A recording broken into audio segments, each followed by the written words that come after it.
The wind screams across a frozen plain, a world of ice and silence.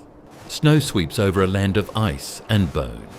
The sun hides behind a dim horizon that offers light, not warmth. For half the year, the ground never thaws. For the other half, it freezes again. Temperatures fall to -40 degrees. Yet 30,000 years ago, small bands of humans lived here. They weren't cave dwellers hiding from nature. They were engineers of survival. They built warmth from bone, fat, and frozen earth, shaping a world where firewood didn't exist. Once, this frozen sea of grass stretched from France to Siberia, the Mammoth steppe. It was the largest ecosystem on Earth, yet almost treeless. Grasslands rolled endlessly under a pale sky. Winds carved ridges of frozen soil, and rivers froze solid enough to walk across. For humans, this meant one thing: survival without wood. There was nothing to burn, nothing to build with, but they endured by re-engineering nature itself. Across this emptiness, small plumes of smoke marked human camps, tiny signals of defiance against the cold. The answer stood before them: the woolly mammoth. To hunt one meant danger, but to find one dead meant life. Its bones became walls, its fat became fire, its hide became insulation. At Mezhyrich in Ukraine, archaeologists uncovered circular homes built from mammoth skulls and tusks. Each skull weighed over 200 pounds, arranged with care, sealed with clay, packed with snow. Inside, temperatures stayed 50 degrees warmer than the air outside. These were not crude shelters. They were engineered dwellings built from memory, muscle, and design. The mammoth did not only feed them, it taught them how to build. Across the tundra, blackened bone fragments still mark where fires once burned. Bone burns slowly and evenly, rich in marrow oils that release long, steady heat. Hunters learned to stack broken ribs and femurs, then pour animal fat over them before lighting. Fat became the new fuel, the energy of life recycled for survival.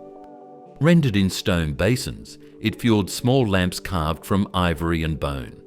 Their tiny flames glowed through the polar night, casting golden halos on painted walls, illuminating art, tools, and faces. A single flame could burn for hours. Each one was worth a life.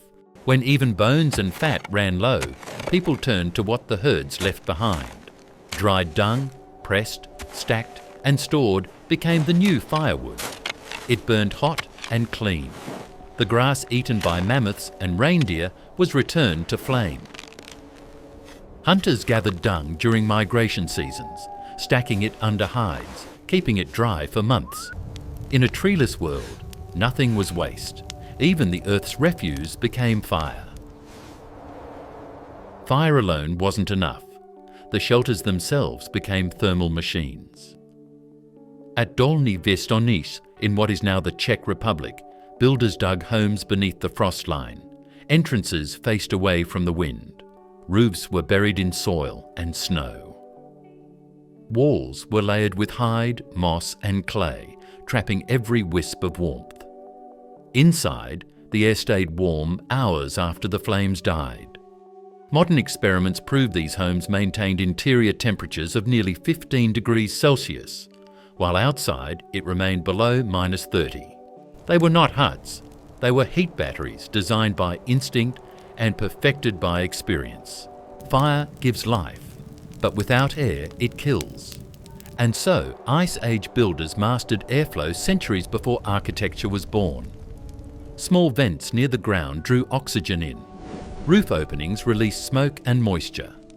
Together, they created natural convection, the same principle that warms every modern home today. Smoke rose toward the stars. The northern lights shimmered above, and beneath them, humanity breathed together in the dark. Survival demanded more than ingenuity. It required planning and ritual. Bones, dung, and fat were gathered long before the snows arrived, stored under hides, catalogued by memory. Every family had its keeper of fire. Losing it meant death. Archaeological tools from Dolny Vestonich show repeated fat extraction marks, proof of careful planning. Fuel was not merely burned, it was worshipped. Fire was communal, tended like a living spirit, passed from one hut to another so that no flame would die alone. Order meant endurance. These were no longer wandering nomads, they were planners of time. Within the glow of bone and flame, humanity found its centre, the hearth. Around it, stories became language, language became memory, and memory became culture. Here, tools were shaped, food cooked, and the first art created. Here, the idea of home was born. From above, the camps would have shone like constellations, clusters of firelight mirroring the stars above them.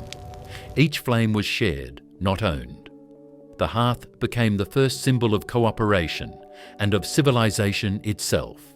When the glaciers retreated, their knowledge faded, but its logic survived. Modern Arctic architects still follow their design. Build below frost, seal layers, vent air. The same ancient physics now heat polar research stations and survival shelters. Our walls, our chimneys, even our homes, all trace back to their engineering. From mammoth bone huts to steel modules in Greenland, the principle is unchanged. Capture heat, control air, endure the cold. Their architecture outlived the Ice Age. The Ice Age was not only a story of endurance, it was the dawn of invention. From bone, fat, and frozen soil, our ancestors built the science of survival. Every campfire today carries their memory. Every home that shelters us inherits their knowledge. When you feel warmth on a winter night, remember that comfort began on a desolate plain of ice, where humans made fire without wood and turned survival into civilization.